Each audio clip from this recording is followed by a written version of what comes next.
I do think it's important for people to realize that if you work with EveryStep across all our programs, frankly, the dollars that we're compensated for that care, the grants that we get, every penny that we can get, people that work here know I say all the time, one more dollar coming in than going out. You've probably heard me say it. And that dollar that does come through the door, that doesn't have to go right back out in direct cost, that's a dollar that we put to care tomorrow and care to the next day. And I just think that's really important for people to understand what exactly it means when we say we're a nonprofit organization that's really trying to do our best for Iowans. Welcome to the With You at Every Step podcast. We address your healthcare questions and help you navigate life's challenges. Our guests share their expertise and real-world advice related to care for older adults, grief and healing, and pregnancy and parenting. EveryStep is a nonprofit healthcare and human services organization offering dozens of programs that are there when people need us most. Learn more about our free and low-cost services at everystep.org. Thank you for listening. And here is our host, Polly Carver-Kim. Welcome to With You at Every Step. I'm Polly Carver-Kim. I'm with the marketing and communications team here at EveryStep, and we're excited to have you join our podcast today. Our first guest is the president and CEO of EveryStep, Trey Wade. Trey, thanks for being with us today. Yeah, thanks for having me. This should be fun. Well, EveryStep covers such a wide range of services, everything from pre-birth to hospice care. And I want to talk about some of those services that EveryStep does offer to every county in Iowa, actually, at least one of those services.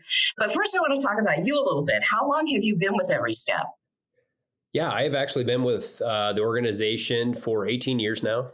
I knew that I wanted to work in healthcare and human service. I knew I wanted to be in a profession where I felt like the organization I worked for was making a difference. And, at the time it was Hospice of Central Iowa, and I gravitated toward hospice and end-of-life care and the impact it had on families, which seemed so deep and profound, and managed to stay out of my own way since then, and moved into this role as the president CEO, I think around 7 years ago. Well, you've led the organization through some tough times. You were here for the whole COVID thing, and everyone went through that. But when you're providing direct care, that had to be a real challenge. It really was. But all the credit to our folks. I mean, I think the perseverance that healthcare and human service workers have had to show over the last couple of years, the stress that they've been on, both EveryStep employees, but just in general, within the field.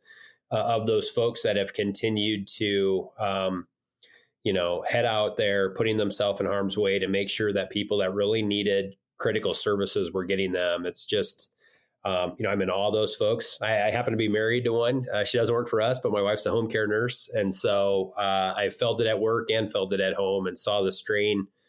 I believe I really had the easy part. I mean, I could sit here and just try to do my best with the senior leadership team we have on how we can best support the folks. But those that really did the heavy lifting were those that were out in the field, still meeting with people, going into homes, going into facilities, trying to pivot to an online structure so they could still get services and support and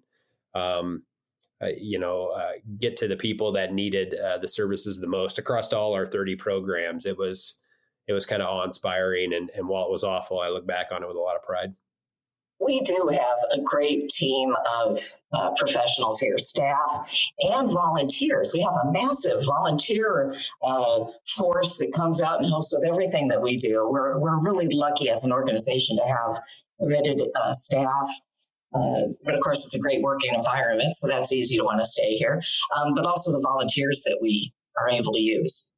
Yeah, I obviously, I always tell people we couldn't do what we do. We couldn't have the mission impact we have. We couldn't touch 60,000 Iowans across 30 programs without the volunteers. They touch every part of what we do. Everything from providing some of that direct care that we were just talking about, going into homes and making sure that patients and clients and families have what they need, sitting with people at really the most intimate times of their life. When you think about sitting with someone who is going through that dying process, supporting family members that are Amanda the Panda services afterwards. Amanda the Panda serves hundreds of people a year and has a team of 4. And they would be the first to tell you, the leadership of that program, that the only way that program and so many of our others exist are without are with the people that give us that time, effort, passion.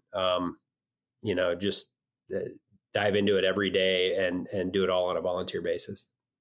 Now, you mentioned hospice, and that's what a lot of people associate EveryStep with.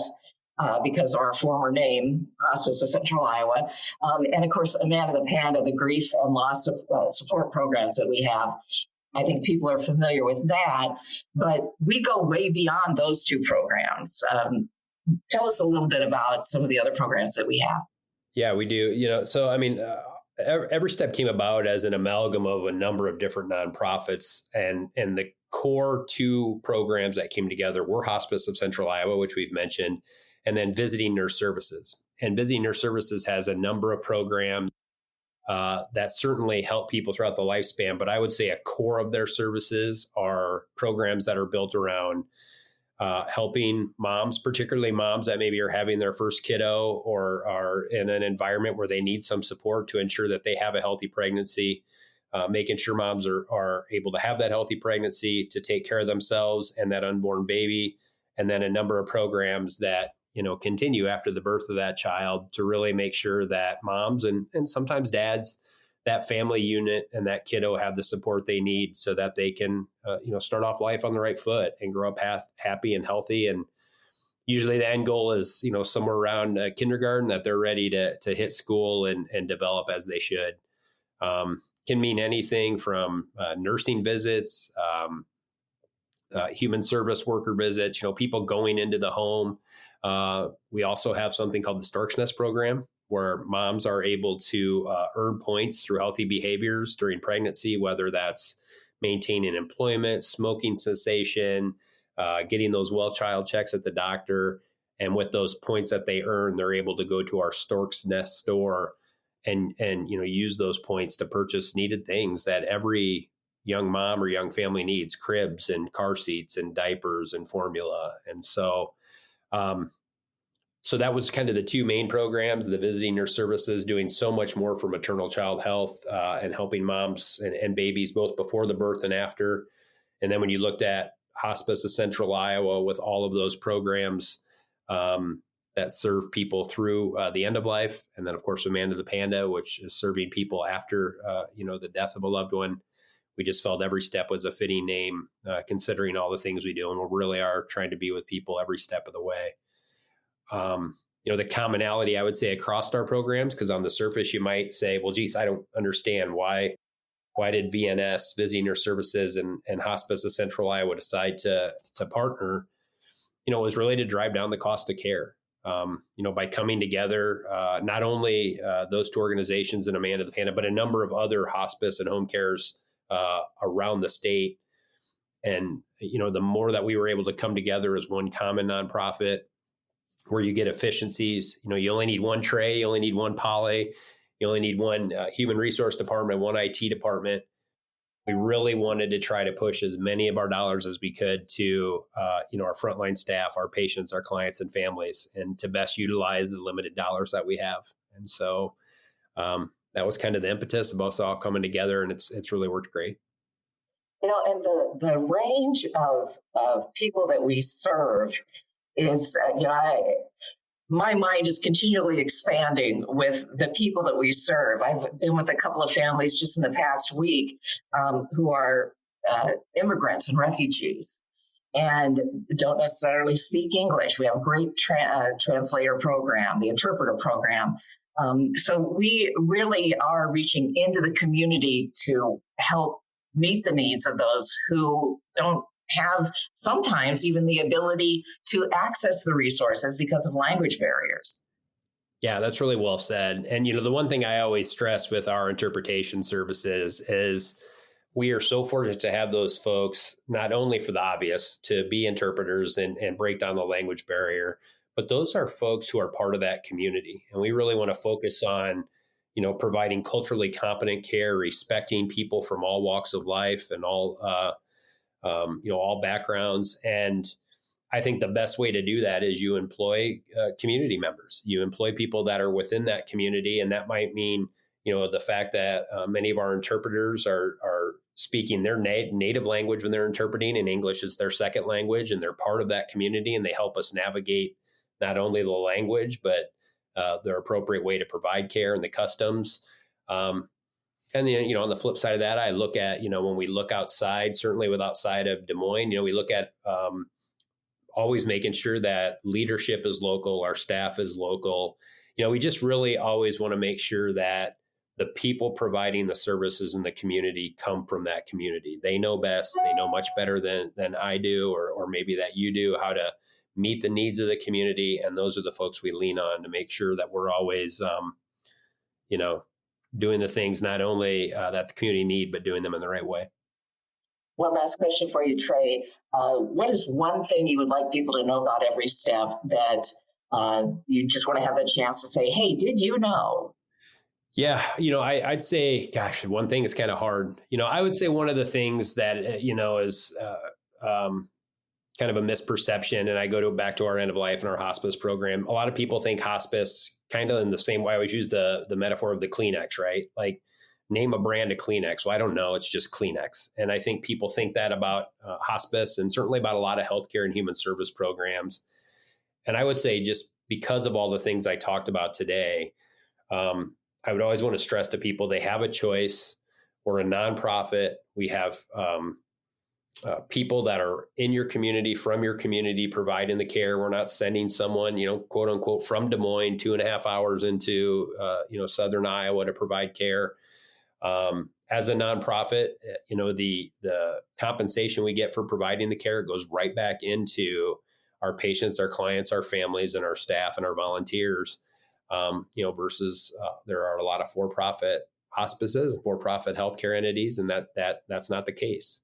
There's someone that's trying to make sure that they're,